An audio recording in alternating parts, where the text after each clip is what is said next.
Sir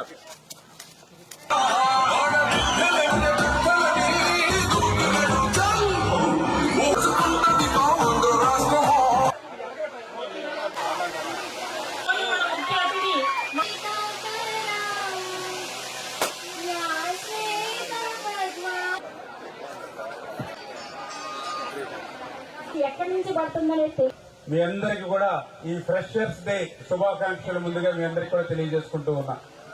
మనకు ముందు చదువుకున్నటువంటి ఎంతో మంది కనీసం పాలకొల్లులో డిగ్రీ వరకు చదువుకోగలుగుతున్నామనేదంటే అది అద్దేపల్లి సత్యనారాయణ మూర్తి గారు ఆయన ఇచ్చినటువంటి వరం మనందరికీ కూడా.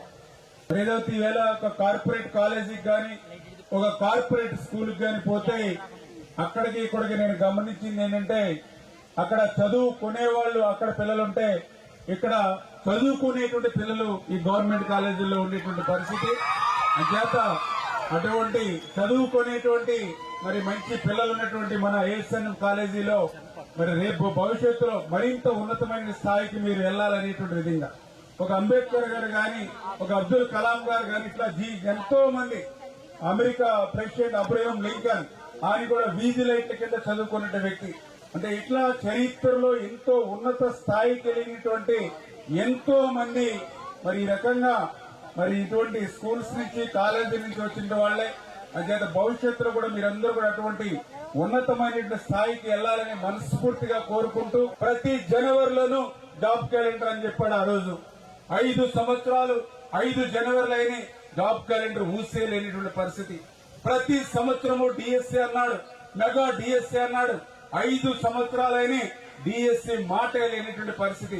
కానీ ఈ రోజు ఎన్డీఏ ప్రభుత్వం ఇచ్చినటువంటి మాటకు కట్టుబడి అధికారంలోకి వచ్చిన తర్వాత ముఖ్యమంత్రి గారి మొట్టమొదటి సంతకం డిఎస్సీ 16,000 టీచర్ల పోస్టుల భర్తీ కోసం మొట్టమొదటి సంతకం మరి చంద్రబాబు నాయుడు గారు పెట్టారు అని అంటే మాట ఇస్తే ఆ మాట నిలుపుకునేటువంటి విధంగా మా మీద ఎన్నో కష్టాలున్నా ఎన్నో ఇబ్బందులున్నా ఎన్నో సమస్యలున్నా ఎందుకంటే ఈ రోజు ఈ రాష్ట్రం మీద 14 లక్షల కోట్ల అప్పు ఈ రోజు మన రాష్ట్రం మీద ఉన్నటువంటి స్థితిలో కూడా ఇటువంటి ఉద్యోగ ఉపాధి అవకాశాలని విద్యా అవకాశాలని మెరుగుపరచడానికి పనిచేస్తున్నాం అనే విషయాన్ని మీ ద్వారా అందరికి కూడా తెలియజేసుకుంటూ అదేవిధంగా ఈ రోజు ఏదైతే రాష్ట్రంలో నేను ఎక్కడికి వెళ్లి ఏ పని చేసినా నా వల్ల ఏ కొంత ప్రయోజనం కలిగినా ఆ యొక్క థ్యాంక్స్ అన్ని కూడా మళ్లీ మన పాలకులు ప్రజలకే చెప్తూ ఉన్నారు.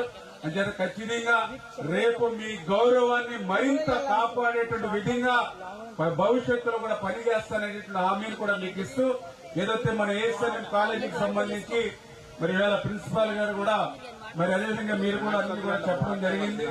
మరి ఏదైతే ఇంకా మీకు ఉన్నటువంటి సమస్యలు ఏవైతే ఉన్నాయో అవన్నీ కూడా తీర్చేటువంటి బాధ్యత కూడా నేను కూడా క్రమబద్దీకరణలో పూర్తి చేస్తా. ప్రైజ్ ఇవ్వడం సర్టిఫికేట్ ఇవ్వడం అనేది ప్రతి కాలేజీలో కళాశాల ప్రిన్సిపల్ గారు